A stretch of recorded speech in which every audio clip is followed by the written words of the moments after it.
diabo é aquele que divide, faz dois grupos que creem em Deus, por exemplo, ficar um contra o outro. E a gente pode cair nisso quando, sei lá, por exemplo, a gente não gosta muito do jeito de um grupo, de uma pessoa da igreja, às vezes do padre, e a gente ficar falando mal, falando fofoca, murmuração, a gente já sabe disso, né? Mas o diabo também pode ser aquele que une, mas quando une para o mal. É o que a gente vê hoje. Os fariseus, eles queriam pegar Jesus e para isso se uniram com um grupo naturalmente inimigo, os seguidores de Herodes, que representante, né? O Herodes era o representante do Império Romano. A maldade, ela corrói o nosso coração. Por isso Jesus nos diz várias vezes para a gente tomar cuidado com essas coisas, cuidado com a hipocrisia. Nós não fomos chamados para essas coisas baixas, mas as coisas do alto. O Evangelho não chegou até nós somente por palavras, mas também mediante a força do Espírito Santo, que é o que diz São Paulo na segunda leitura. E por isso hoje nos ajuda a ouvir esse conselho de Jesus. Dar a César o que é de César, a Deus o que é de Deus. Como a gente coloca isso em prática? Bem, talvez a primeira coisa de todas é nos darmos conta da imagem. Jesus pergunta: de quem é a imagem colocada na moeda? Os imperadores colocavam a sua imagem naquilo que eles achavam mais importante, o dinheiro. Se perguntassem para nós: de quem é a imagem impressa na tua alma, no teu coração? A resposta seria Deus. Porque Deus colocou a sua imagem naquilo que ele acha mais importante. Nós fomos criados à imagem e semelhança de Deus.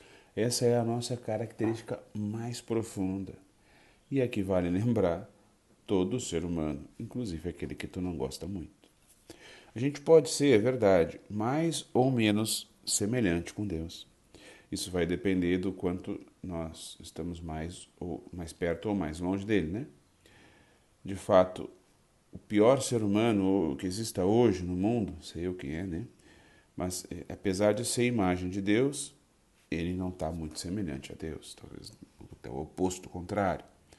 Mas bem, o contrário também é verdade. O melhor ser humano hoje, então, é mais semelhante a Deus. E aqui entramos nós, tu e eu. Que imagem tu tem buscado de ti? Tu tens sido semelhante a quem? Tem buscado a Deus? Tem guardado um tempo todo dia para rezar? Tem se confessado? Tem ido na missa todo domingo? Tem sido amigo de Deus? Tem dado o teu coração a Deus, já que é a imagem dele que está lá, pertence a ele? Porque foi para isso que nós somos chamados, para isso nós somos criados. E se a gente perseverar, um dia vão nos ver e vão encontrar ali os traços de Deus, mais ou menos como a gente vê num bebezinho, né? O olho do pai, a sobrancelha da mãe, o furinho no queixo do pai, o nariz da mãe. O nosso padroeiro Vianney diz assim, nos anima: o nosso corpo é um vaso de corrupção. Existe para a morte e para os vermes nada mais.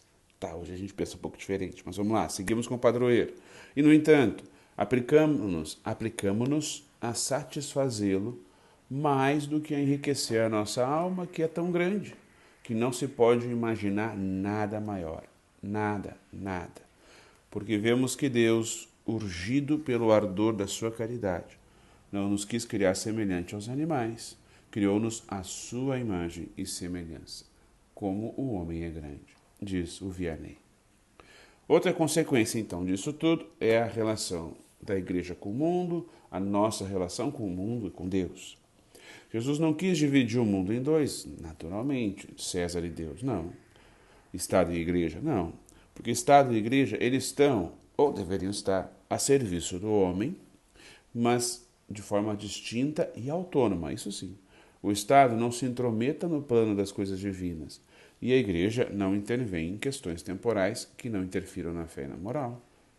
O próprio Cristo não quis interferir em questões terrenas outras vezes, porque a missão de Jesus é levar os homens a cumprir a sua vocação à santidade. Então, os cristãos bem formados na fé sabem como administrar as coisas do mundo, sendo cristãos não só bonzinhos, mas exemplares, imagem de Deus.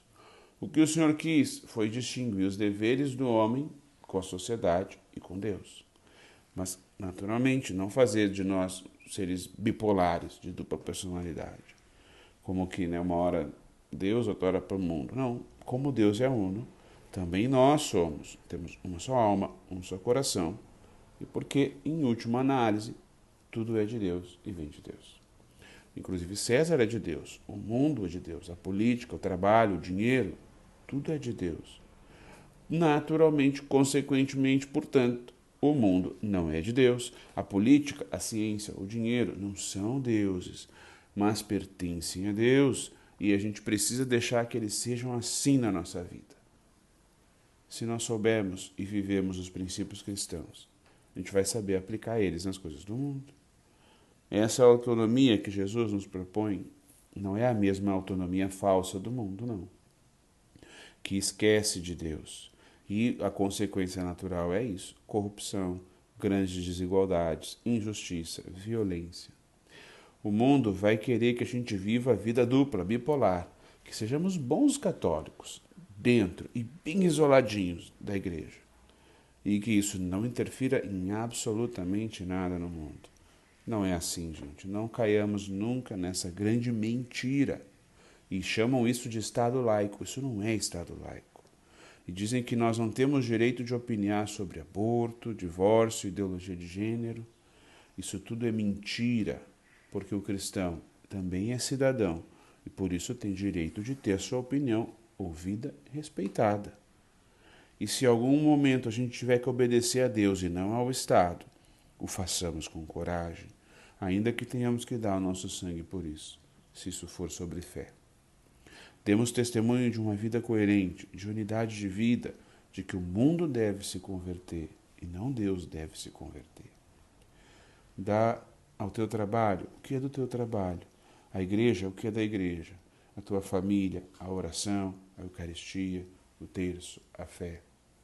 Seja feliz, meu irmão. Dê a César o que é de César, que é Deus o que é de Deus.